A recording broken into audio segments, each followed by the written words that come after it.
Hi hello ನಮಸ್ತೆ. ಹೇಗಿದ್ದೀರಾ ಎಲ್ಲರೂ? ಇವತ್ತು ನಾನು ಮಾಡ್ತಿರುವಂಥದ್ದು ಚಿಪ್ಪಡ್ ಮಿಲ್ಕ್ ಶೇಕ್, ಅಂದರೆ ಮಸ್ಕ್ ಮೆಲನ್ ಮಿಲ್ಕ್ ಶೇಕ್ ಮಾಡ್ತಿದ್ದೇನೆ. ಇಲ್ಲಿ ನಾನು ಡ್ರೈ ಫ್ರೂಟ್ಸ್ ತೊಗೊಂಡಿದ್ದೇನೆ, ಇದು ಆಪ್ಷನಲ್. ಹಾಗೆಯೇ 1 ಲೋಟ ಹಾಲು, ಕಲ್ಲು ಸಕ್ಕರೆ ಮತ್ತು ಚಿಪ್ಪಡ್. ಈ ಹಣ್ಣಿನ ಸಿಪ್ಪೆಯನ್ನೆಲ್ಲ ತೆಗೆದು ಚೆನ್ನಾಗಿ ಅದರ ಬೀಜವನ್ನು ಬೇರ್ಪಡಿಸಿ ಮತ್ತು ಚಿಕ್ಕ ಚಿಕ್ಕ ತುಂಡುಗಳಾಗಿ ಮಾಡಬೇಕು.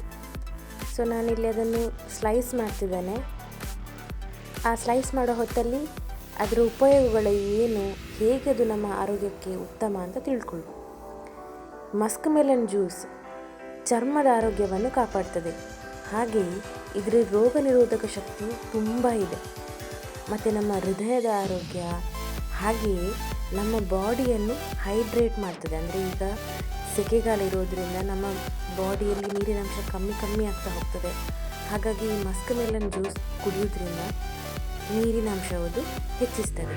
ಇದು ಜೀರ್ಣಕ್ರಿಯೆಯನ್ನು ಉತ್ತಮಪಡಿಸ್ತದೆ ಮತ್ತು ನಮ್ಮ ತೂಕವನ್ನು ನಿರ್ವಹಣೆ ಮಾಡ್ತದೆ, ಅಂದರೆ ತೂಕವನ್ನು ಬ್ಯಾಲೆನ್ಸ್ ಮಾಡ್ತದೆ.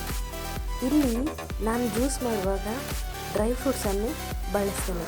ಯಾಕಂತ ಹೇಳಿದರೆ ಇಲ್ಲಿ ನಮಗೆ ಡಬಲ್ ಬೆನಿಫಿಟ್ ಸಿಗ್ತದೆ. ಜ್ಯೂಸಿದ್ದು ಬೆನಿಫಿಟ್, ಹಾಗೆಯೇ ಡ್ರೈ ಫ್ರೂಟ್ಸಿದ್ದು ಕೂಡ ಬೆನಿಫಿಟ್. ಇಲ್ಲಿ ನಮಗೆ ಬೇಕಾಗಿರುವಂಥ ಡ್ರೈ ಫ್ರೂಟ್ಸನ್ನು ಹಾಕ್ಬೋದು. ನಾನಿಲ್ಲಿ ನನಗೆ ಯಾವುದೆಲ್ಲ ಇಷ್ಟ ಅದನ್ನೆಲ್ಲ ಹಾಕಿದ್ದೇನೆ. ನಿಮಗೆ ಯಾವುದೆಲ್ಲ ಇಷ್ಟ ಅದನ್ನು ಕೂಡ ನೀವು ಹಾಕಿ ಜ್ಯೂಸ್ ಮಾಡ್ಬೋದು. ಯೂಶ್ವಲಿ ಇದನ್ನು ಪ್ಲೇನಾಗಿ ಜ್ಯೂಸ್ ಮಾಡ್ತಾರೆ, ಆದರೆ ನಾನಿಲ್ಲಿ ಒಂದು ಸ್ಪೆಷಲ್ ರೆಸಿಪಿಯನ್ನು ಟ್ರೈ ಮಾಡಿದ್ದೇನೆ. ಈಗ ಎಲ್ಲ ಜ್ಯೂಸರಿಗೆ ಹಾಕಿದ್ದೇನೆ. ನಾನಿಲ್ಲಿ ಸಕ್ಕರೆಯನ್ನು ಬಳಸ್ತಿಲ್ಲ, ಸಕ್ಕರೆಯ ಬದಲಾಗಿ ಕಲ್ಲು ಸಕ್ಕರೆಯನ್ನು ಹಾಕ್ತಿದ್ದೇನೆ. ಈಗ ಡ್ರೈ ಫ್ರೂಟ್ಸನ್ನು ಹಾಕಿ ಚೆನ್ನಾಗಿ ಒಮ್ಮೆ ಅದನ್ನು ಗ್ರೈಂಡ್ ಮಾಡಬೇಕು. ಯಾರೆಲ್ಲ ನಮ್ಮ ಚಾನಲ್ ನೋಡ್ತಿದ್ದೀರಿ, ಸಬ್ಸ್ಕ್ರೈಬ್ ಮಾಡದಿದ್ದರೆ ಸಬ್ಸ್ಕ್ರೈಬ್ ಮಾಡಿ.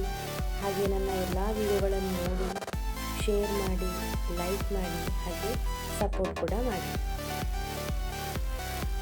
ಇಲ್ಲಿ ಸಿಹಿ ಎಷ್ಟು ಬೇಕು ಅಷ್ಟೇ ಕಲ್ಲು ಸಕ್ಕರೆ ಹಾಕಿದರೆ ಸಾಕು. ಈಗ ನೋಡಿ ಅದು ಜ್ಯೂಸ್ ರೆಡಿಯಾಗಿದೆ. ಈ ಜ್ಯೂಸಿಗೆ ನಾನು 1 ಗ್ಲಾಸ್ ಹಾಲು ಹಾಕ್ತಿದ್ದೇನೆ. ಇದನ್ನು ಒಮ್ಮೆ ಚೆನ್ನಾಗಿ ಗ್ರೈಂಡ್ ಮಾಡಿದರೆ ಸಾಕು. ಈಗ muskmelon juice milkshake ರೆಡಿಯಾಗಿದೆ.